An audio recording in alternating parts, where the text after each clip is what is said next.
Okay, so we're going to start by assembling the strimmer that goes on the end, straight up with the gut that comes with it. It does not need to be put into the unit. It is ready standard like this. Very nice and easy.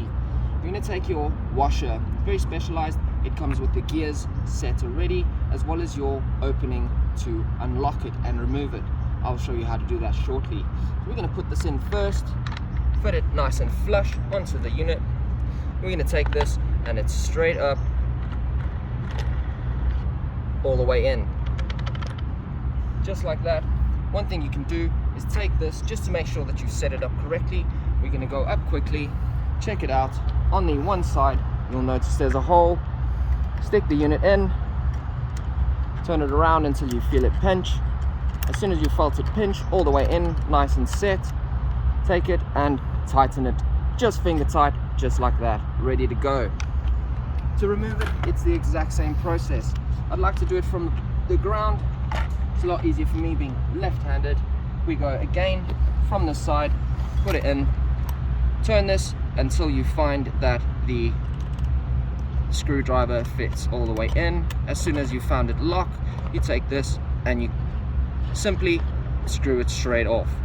Come off nice and easy. Drop it to one side, make sure you pull this out, check for any contamination. If you do find there's contamination, just take a little bit of penetrating oil, spray it on, lubricate it, everything will be fine. The next part we're going to assemble is the heavy duty 3-way blade. It comes with 3 different parts. So part number 1 would be your silver washer. This would be right side up, this would be upside down. So we're going to stick it on upside down. What you want to make sure is that this is flush with your blade, as you can see.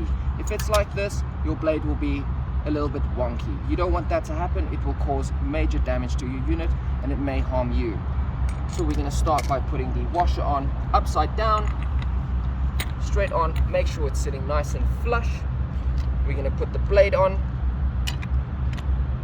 As the blade has gone on, we're going to put the gold washer on with the curved outline on the top. What this allows is it to be assembled not only correctly but nice and firm on the shaft to avoid any wonkiness. We're going to take the nut. The nut is a left-hand thread, so it will be going left to tighten, not right to tighten. As it is, you get the tool. Also comes standard with the unit. Comes as a T-bar, comes with one Phillips head screwdriver and the 2 different connections. We're going to use the bigger connection to tighten it up. Nice and easy, just like that, and you're on your way.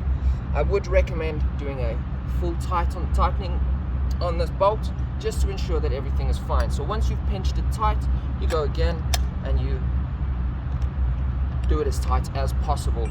I wouldn't use a torque spanner for this.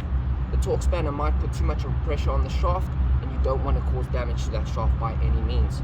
So to take it off, we're going to do the exact same thing in reverse. We're going to take the bolt straight off, nice and easy. Take the washer, put it one side, take your blade, put it one side, this off, clean it if need be, replace it to the other one if you'd like. I don't advise taking these off. If you're not going to use it, store it with it on if you plan on using it the next time with that attachment. If you would like to take it off and clean it, you're more than welcome to. As you can see, it's a simple process to take it off as well as put on.